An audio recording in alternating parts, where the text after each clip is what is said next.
자, 또 바로 이어서 경제적으로 한번 풀어보겠습니다. 이 문제. 최광 교수님 나오셨습니다. 안녕하십니까? 예, 안녕하세요. 시간이 좀 부족하니까 빨리 한번 해보죠. 이게 우리만 피해를 입는 겁니까, 경제적으로? 아니죠. 아니겠죠, 사실 당연히. 예, 이거 일부 신문에서 이제 한일 무역 전쟁을 표현하는데 예. 요거가 저는 잘못됐다고 보는 게요. 지금 우리나라가 일본에 대해서 최근에 보게 되면 한 연 250억 달러 안팎의 적자를 보고 있어요. 예, 예. 일본 전체적으로 지난해 한 110억 달러 적자를 봤는데요. 예. 우리한테 흑자 본 걸로 이제니까는 이거 메우고 메꾼 거네요. 있는 상황이에요. 예. 근데 그러면 자해 아닙니까, 일본 그렇죠. 입장에서는? 근데 그럼에도 불구하고 왜 하느냐? 예. 이게 이제 저는 여기에 있는데 지금 공장장은 계속해서 이제 일본 국내 정치 얘기를 하시는데 저는 거기 플러스 알파가 또 있다고 봐요. 뭡니까? 그 알파가 뭐냐면은 이렇게 적어도 중장기적으로는 자기들한테 더 이제 그러니까 자해적인 어떤 행위에도 불구하고 하는 이유가 뭐냐? 네. 일단은 보게 되면 작은 단위에서는 삼성전자의 어쨌든 경쟁력을 좀 브레이크를 걸고 네.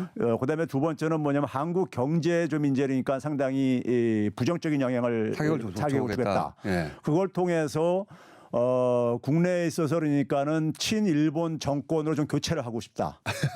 아, 그런 의도까지 깔려있다. 예. 왜 그러냐면요. 역시 정치적인 목적이네요. 그렇죠. 예. 그러니까 이제 한국 왜 경제를 좀 그러냐면은- 어렵게 만들어가지고 예.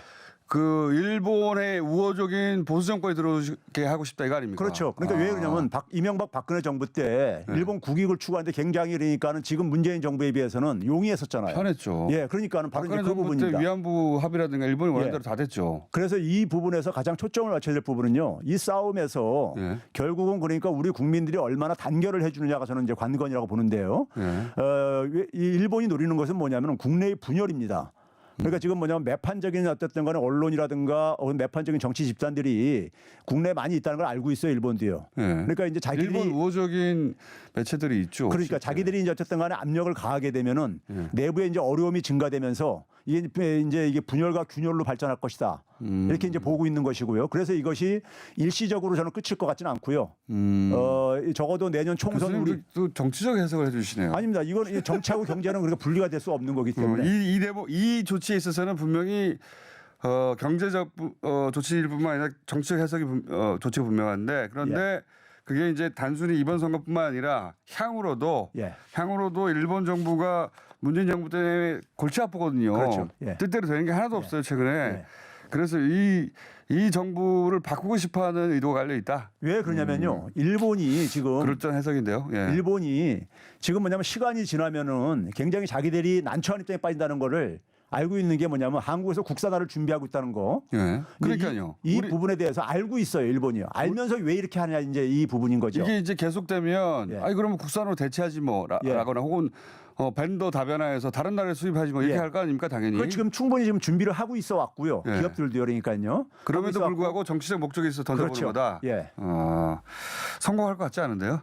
그러니까 이제 일본의 의도가 우리 국민들이 이제 거기에 이제 상당히 이제니까 협조가 좀 이제 필요하고 정부에 대한 어떤 지지를 좀 계속해서 보내줘야 될 것이죠. 그러면 교수님이 이제 경제적 관점에서 보자면 우리 기업들이 이런 정도의 위험에 대처할 수 있습니까? 뭐 삼성전자 같은 경우는 세계적 기업이니까 돈도 많고 대처가 충분히 될 것 같은데. 지금 일종의 그러니까는 대응 준비는 해 왔어요. 단지 이제 뭐냐면은 왜냐하면 이제 협상력을 확보하기 위해서 일본 기업들과 협상력을 확보하기 위해서 국내 기업들을 중소기업들을 일정하게 그러니까 확보는 해놓고 있습니다.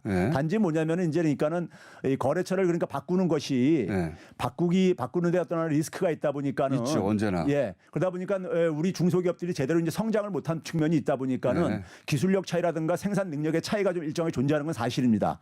그게 이제 근데 시간이 지나면 금세 메꿔질 수 있는 부분이라고 생각이 들고요. 그다음에 이제 그러니까 뭐 기업 입장에서는 이미 완성된 품질 좋은 게 있으면 그냥 사는 거죠. 그렇죠. 그런데 그 수급이 이제 불안정하다.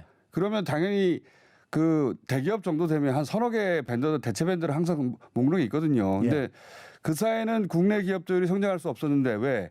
이미 기술을 갖춘 일본 기업이 있었으니까. 근데 지금 그쪽이 불안하면 국내 기업들 주가가 오른 이유가 그것 때문에 갑자기 오르기 시작했잖아요.